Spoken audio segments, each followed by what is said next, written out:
Hello दोस्तों, नमस्कार। जैसा कि मैं आपसे बार बार चीज़ों को लेकर के टैक्सेशन से रिलेटेड बातों को लेकर के अपडेट होते रहता हूं, तो आज फिर आपके लिए एक ज़रूरी सूचना है। ये सूचना ये है कि हाल फिलहाल में जीएसटी डिपार्टमेंट ने एक नोटिफिकेशन जारी किया है और अकॉर्डिंग टू दिस नोटिफिकेशन अब हर वो बिजनेस एंटिटी जिनका सालाना टर्नओवर 10 करोड़ से ज़्यादा होगा, अब उन्हें 1 अक्टूबर 2022 से ई इनवॉइसिंग करनी पड़ेगी। अभी तक ये लिमिट 20 करोड़ की थी, लेकिन अब जो नोटिफिकेशन आया है इसके अकॉर्डिंग अब हर वो बिजनेस एंटिटी जिनका टर्नओवर 10 करोड़ से ज़्यादा होगा उन्हें ई इनवॉइसिंग करना पड़ेगा। जैसा कि आपको पता होगा कि समय समय पे कहीं ना कहीं जीएसटी डिपार्टमेंट फेक इनवॉइसिंग की समस्या से निजात पाने के लिए दिन प्रतिदिन प्रोविज़न को स्ट्रिक्ट करती जा रही है।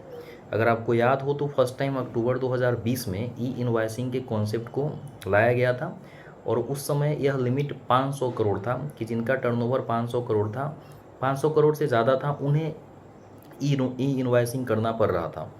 फिर 500 करोड़ से इन्होंने लिमिट को घटा के 100 करोड़ किया, 100 करोड़ से फिर इन्होंने 50 करोड़ किया, फिर 50 करोड़ से घटा करके इन्होंने इस लिमिट को 20 करोड़ किया, 20 करोड़ से फिर क्या कर दिया इन्होंने, अब 10 करोड़ कर दिया।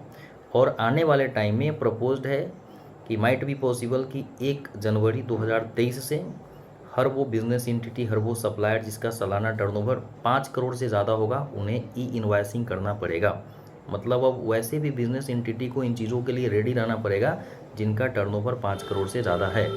अभी ये 1 अक्टूबर 2022 से उन लोगों पे एप्लीकेबल होगा जिनका सालाना टर्नओवर 10 करोड़ से ज़्यादा है, लेकिन आने वाले समय में ये लिमिट घट करके 5 करोड़ हो जाएगी। तो कहने का ये मतलब है कि कहीं ना कहीं जो भी सप्लायर है जो जीएसटी में रजिस्टर्ड है उन्हें इन चीज़ों से अवगत होना ज़रूरी है और उन्हें इसके अकॉर्डिंग कंप्लायंस करना भी ज़रूरी होगा, अदरवाइज़ उनके अगेंस्ट में एक्शन लिए जा सकते हैं। दूसरी चीज़ है कि जब ई इनवॉइसिंग के कॉन्सेप्ट होते हैं तो ई इनवॉइसिंग में हमें क्या करना होता है। ई इनवॉइसिंग के केस में हमें जब अपना हम बी टू बी जो भी हम बी टू बी सप्लाई करते हैं, यानी कि बिज़नेस टू बिज़नेस जो सप्लाई होता है उसका सारा का सारा बिल हमें पोर्टल पे अपलोड करना होता है।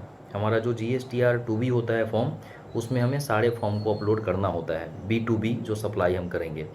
तो ध्यान रखे बात, 1 अक्टूबर 2022 से अब हर वो बिजनेस एंटिटी जिसका टर्नओवर 10 करोड़ से ज़्यादा होगा उन्हें ई इनवॉइसिंग करना पड़ेगा।